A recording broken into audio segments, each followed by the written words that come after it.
Madame, Monsieur, bonsoir. Bienvenue au rendez-vous de l'information sur Reflet d'Afrique Télévision. Nous sommes le 8 janvier 2021. Voici les titres qui seront développés dans un instant. Un nouveau commandant de bord à Camerco, Jean-Christophe Elangema, est le nouveau directeur général de la compagnie camerounaise de transport aérien.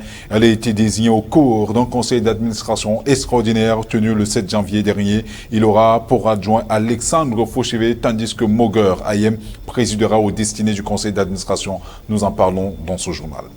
À quelques jours du démarrage du championnat d'Afrique des Nations, le CHAN en abrégé, les Lions indomptables du Cameroun à prime n'ont pas du tout rassuré pendant le tournoi de préparation de cette grande messe du football, terminant dernier avec 2 défaites et un match nul. Nous évaluerons les chances du Cameroun dans cette compétition dans ce journal. Élu à 51,6% des voix lors de l'élection présidentielle du 7 décembre 2020 du côté du Ghana, Nana Akufo-Addo a prêté serment hier jeudi pour un second mandat de 4 ans à la tête de son pays. Mesdames, Messieurs, voilà pour les titres de ce journal. Les détails, c'est dans un instant.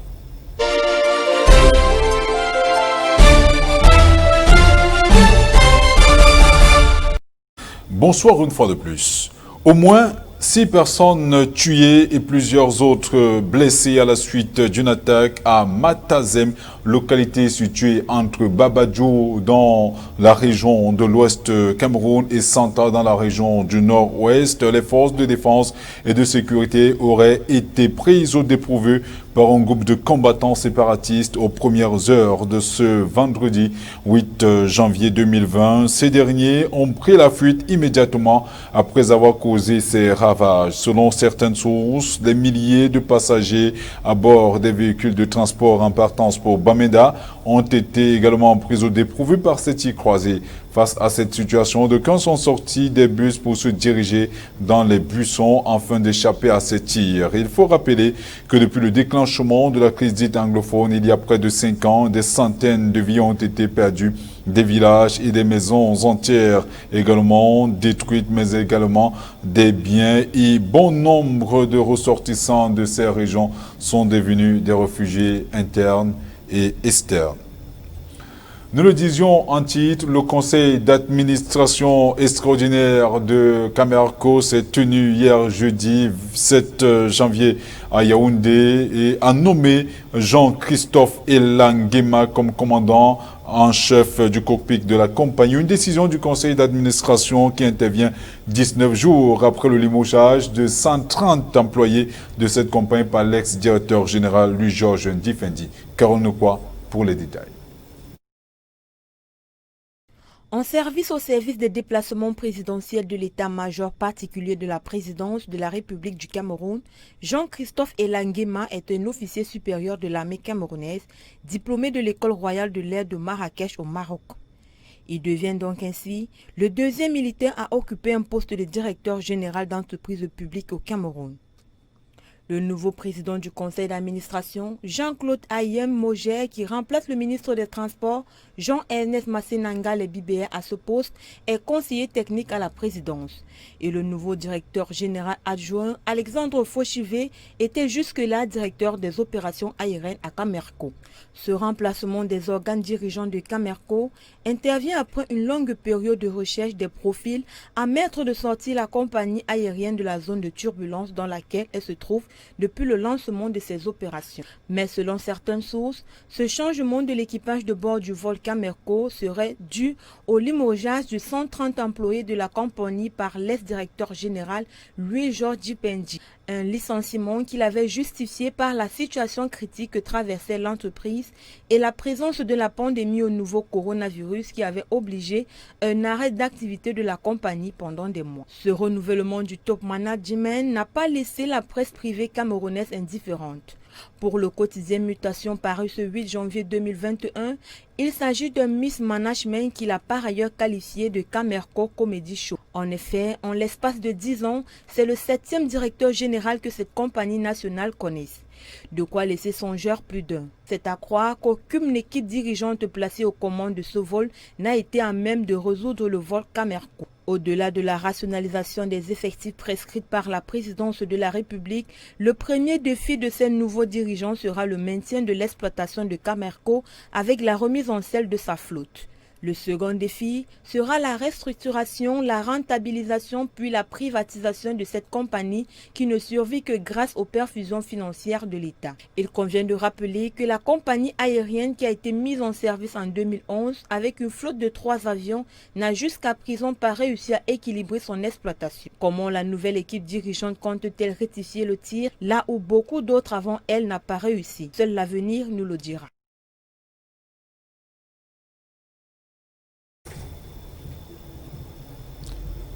Le ministre d'État, secrétaire général de la présidence de la République du Cameroun, Ferdinand Ngongo, émissaire du président Paul Biya, a été reçu en audience le jeudi 7 janvier 2021 au Palais du Peuple de Malabo par le président de la Guinée équatoriale Teodoro Obiang-Nguema, le ministre d'État secrétaire général de la présidence de la République du Cameroun, effectuait en Guinée équatoriale une mission hautement stratégique dans le cadre de la coopération entre le Cameroun et son pays voisin, la Guinée équatoriale, après des incompréhensions liées notamment à quelques tensions à leur frontière du sud Cameroun. Les deux pays ont décidé de normaliser davantage leurs relations afin de poursuivre les échanges économiques, la libre circulation des personnes et des biens. Je vous propose à cet effet d'écouter le ministre d'État Ferdinand Ngongo. Il est au micro de nos collaborateurs. Merci pour votre présence. Je suis venu en qualité d'envoyé spécial de son Excellence le Président Paul Biya auprès de son homologue et frère, le Président Obiang, qui m'a fort bien reçu. Et l'objet de ma mission était de porter un message du Président Paul Biya à son frère et ami, le Président Obiang-Nguema, un message qui a trait au renforcement des excellentes relations de coopération qui existent entre le Cameroun et la Guinée équatoriale. Okay, merci.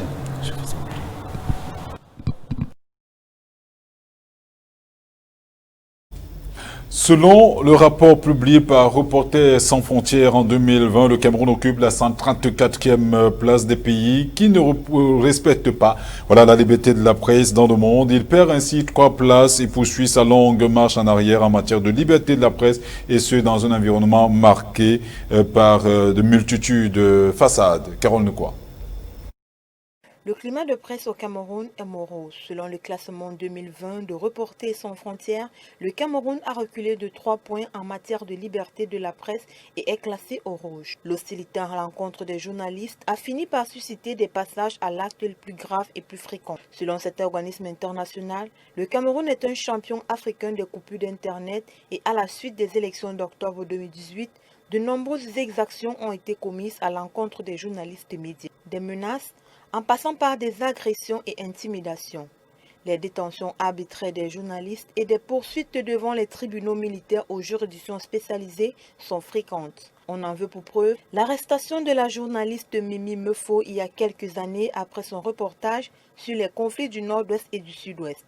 La presse camerounaise est, semble-t-il, muselée. Toujours selon Reporters sans frontières, en 2014, la loi antiterroriste avait été utilisée pour maintenir en prison pendant 2 ans et demi un correspondant de la Radio France Internationale. La permanence des menaces sur l'exercice du journalisme traitant des sujets les plus sensibles comme la crise anglophone et la lutte contre le terrorisme fait régner une atmosphère de crainte et d'autocensure.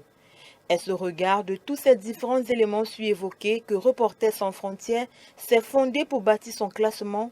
Doit-on rappeler à cet organisme international que les pays qui occupent ces premiers rangs sont pourtant ceux-là même qui ne respectent pas les libertés de la presse? Car, il faut le souligner, aucun de ses collaborateurs en mission au Cameroun ou des journalistes exerçant sur le territoire camerounais n'ont été abattus au cours de l'exercice de leurs fonctions. Le nombre pléthorique d'organes de presse présents au Cameroun ne démontre-t-il pas à suffisance que le Cameroun ne muselle pas sa presse?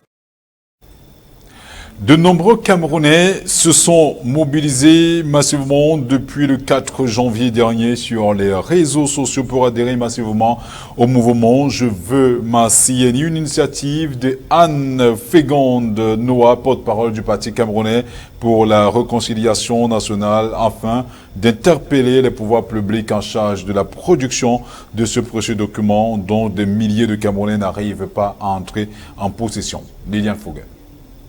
Cette pièce est devenue un véritable trésor au Cameroun. Pour l'obtenir, c'est un parcours de combattant. Le nombre de Camerounais sans carte nationale d'identité ne cesse d'augmenter au fil des jours. Les délais de livraison sont devenus interminables. Des milliers de Camerounais l'attendent 2 ou 3 ans, voire plus. Pourtant, la validité de ce précieux sésame est de 10 ans. À cet effet, plusieurs Camerounais se sont mobilisés sur les réseaux sociaux pour exprimer leur ras-le-bol et dénoncer cette situation lamentable. Depuis le 4 janvier dernier, les hashtags Je veux ma CNI ou encore I want my IDC en anglais ont envahi la toile. Une initiative de Anne Fégonde Noah, porte-parole de Cabralibi, président du Parti camerounais pour la réconciliation. À côté de ces hashtags, une affiche a été créée avec pour message « Élevons nos voix pour cette cause citoyenne ». Elle déclare qu'en sa qualité d'actrice politique et sur le chemin de ses enquêtes, 305 157 cartes nationales d'identité sont en attente de production, 8 000 en cours de traitement et de nombreuses autres en étude pour double ou usurpation d'identité entre autres. Mais à qui demanderait-on d'être patriote, de collaborer avec les institutions pour la sécurité et l'intégrité de ce pays si on ne peut pas s'identifier? Comment aller remplir notre devoir de citoyens en s'inscrivant sur les listes électorales si on n'est pas identifié? Comment participer à l'émergence du Cameroun si la plupart des citoyens sont munis des récépissés au lieu d'une carte nationale d'identité? L'honorable Roland Ngo ici avait donc saisi le délégué général à la sûreté nationale par voie de correspondance avec des propositions documentées pour pallier à ce problème. On pourrait par ailleurs dire que le message est arrivé à bon port. Le mardi 5 janvier 2021, la police nationale camerounaise avait informé les citoyens sur la disponibilité des cartes d'identité dans les différents commissariats du pays en attente du retrait. Mais le porte-parole du parti PCRN n'est toujours pas satisfait et réitère que le seul but et unique enjeu de la campagne Je veux ma CNI, c'est de faire entendre de façon coordonnée les voix de ses compatriotes qui ne peuvent ni postuler, ni s'inscrire sur les listes électorales, ni faire des transactions bancaires et bien d'autres. Ainsi, elle demande aux compatriotes de la chaîne de production de la CNI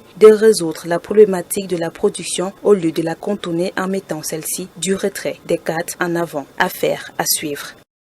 Juste à votre suite, soulignons que la délégation générale de la Sûreté nationale vient de s'exprimer sur la situation qui entraîne des revendications des cartes d'identité. En effet, le DGSN a constaté que l'ancien système de production des CNI présentait de nombreuses failles, la principale étant la possibilité d'établir plusieurs cartes pour une même personne, ce qui ouvrait la porte aux personnes qui pouvaient avoir plusieurs identités pour commettre des crimes, toucher des salaires des autres ou naître de nouveau.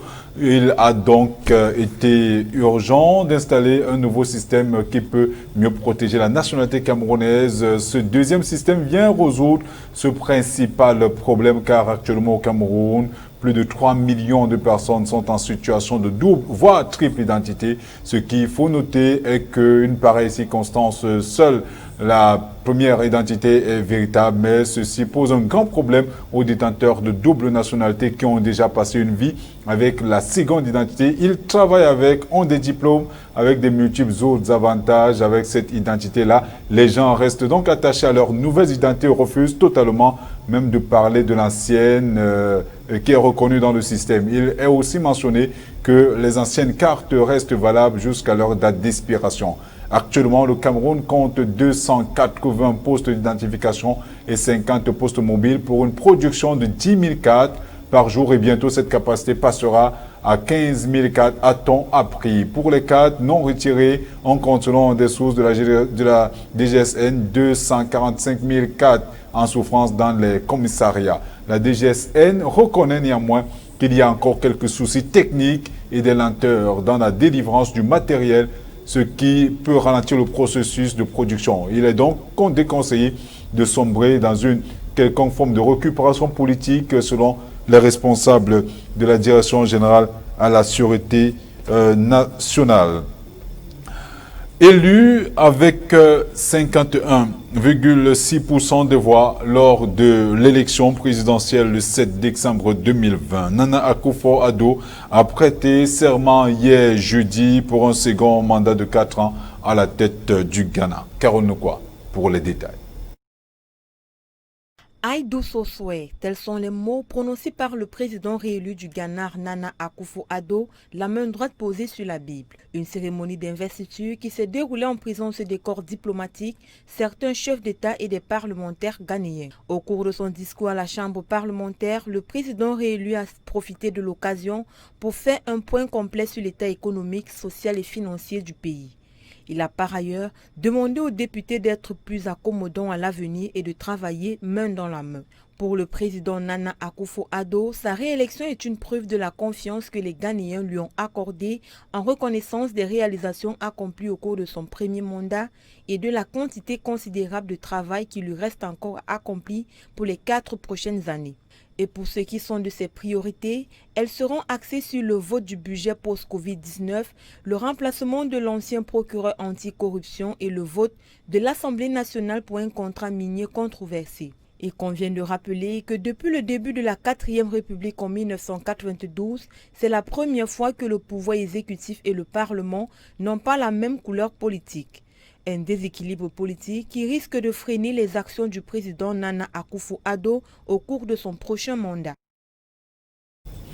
Afin de limiter la progression des groupes rebelles déjà bien tenus à l'écart par les forces armées mixtes œuvrant dans le pays, le gouvernement centrafricain a décidé de décréter un couvre-feu. Au Niger, Mamadou Issoufou, qui s'apprête à céder son fauteuil au prochain président nigérien, se dit fier de son bilan.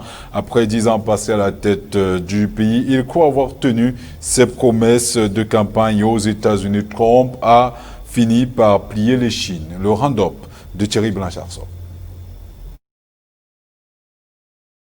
Hier, le gouvernement centrafricain a lancé un couvre-feu dans le pays qui est toujours menacé par les nouvelles offensives rebelles, les groupes armés occupant 2 tiers du territoire. Il est instauré un couvre-feu sur toute l'étendue du territoire centrafricain de 20h à 5h du matin, a annoncé la présidence de la République dans un communiqué lu à la radio nationale. Une manière supplémentaire de lutter contre la progression des rebelles, même si, pour l'heure, celle-ci est repoussée loin de Bangui par les forces loyalistes, les casques bleus et surtout d'imposants renforts de combattants russes et rwandais. Au Niger, le président Mahamadou Issoufou se dit fier de son bilan, alors qu'il rendra les clés du palais présidentiel dans quelques semaines, soit à son ministre Mohamed Bazoum ou au candidat de l'opposition Mahamane Ousmane. Mahamadou Issoufou a dressé le bilan de ces 10 années passées à la tête du pays. Il pense avoir tenu une grande partie de ses promesses électorales, à commencer par la consolidation des institutions démocratiques et républicaines. Il peut en effet se féliciter d'avoir résisté à la fièvre d'un 3e mandat, même si l'aspect sécuritaire vient atténuer son bilan à la tête de l'État. Celui qui tient l'Afrique tient aussi l'Europe. Je pense que la France l'a bien compris, et c'est pour cela que la France est intervenue à nos côtés, a-t-il également indiqué. Et puis aux États-Unis, Donald Trump admet que son mandat est terminé. Après que le Congrès ait fini les décomptes des voix certifiant la victoire du président élu Joe Biden, et après une journée de désordre provoquée par l'intrusion dans le Capitole américain des partisans du président sortant, Donald Trump a déclaré via le compte Twitter de Dan Scavino, son directeur des réseaux sociaux, qu'il y aura bien une transition ordonnée le 20 janvier. Le compte personnel de ce dernier a été fermé par l'entreprise Twitter à la suite des événements de la veille. Également, Facebook a fait pareil. Rappelons que durant cette intrusion au Capitole, une femme blessée par balle à l'intérieur de l'édifice a finalement perdu la vie quelques heures plus tard et 3 autres personnes sont mortes autour du bâtiment. Un grand coup à la démocratie américaine, dans plébiscite. L'annonce de la présence du virus de la grippe aviaire au Sénégal, plus de 42 000 volailles ont été abattues depuis le début de l'année 2021 et la grande préoccupation de nombreux éleveurs est de savoir comment cette grippe a pu contaminer cet élevage de poulets au lendemain de l'annonce par les autorités jeudi dernier. Lessine Fumba. Depuis la survenue de la grippe aviaire en Afrique en 2005, le Sénégal avait été à ce jour épargné grâce à son interdiction de l'importation des produits agricoles. Malheureusement, le 30 décembre dernier, les rumeurs persistantes sur une possible présence du virus de la grippe aviaire durant la mort de près de 60 000 volailles avaient alerté les services de l'élevage qui ont dû contacter un laboratoire dont les services ont bel et bien révélé un foyer de grippe aviaire. Après la confirmation de ce laboratoire, les autorités avaient ordonné l'abattage total des bêtes présentes dans ce foyer. Ces opérations d'abattage ont été menées en coordination avec notamment le ministère de l'Agriculture et l'Organisation mondiale de la santé animale. Après la destruction de ce foyer, le Sénégal a de nouveau procédé à l'abattage de plus de 42 000 volailles en début d'année suite à l'apparition d'un nouveau foyer de grippe aviaire dans une ferme privée dans l'ouest du pays selon le ministère de l'Élevage. Malgré l'interdiction sur l'importation des volailles, les personnes vont nuitamment dans les pays voisins afin de frauduleusement importer les produits agricoles, ce qui pourrait expliquer la présence de cette épidémie en terre sénégalaise. Les autorités ont néanmoins annoncé l'ouverture d'une enquête en vue de déterminer l'origine de la contamination. En rappel, le premier cas de grippe aviaire avait été signalé au Nigeria et pour lutter contre la propagation de ce virus, toutes ces volailles avaient été abattues, mais le virus de l'épidémie avait déjà commencé à faire son chemin. À quelques jours du démarrage du championnat d'Afrique des Nations, le CHAN, les Lions indomptables du Cameroun à prime n'ont pas du tout rassuré pendant tout le tournoi de préparation de cette grande messe de football, terminant dernier avec 2 défaites et un match nul. Nous évaluons les chances justement de cette équipe et Liliane Fougen dresse également le bilan de ce tournoi de la pré-CHAN des Lions à prime qui s'est discuté du 1er au 7 janvier 2021 du côté de la capitale politique du Cameroun.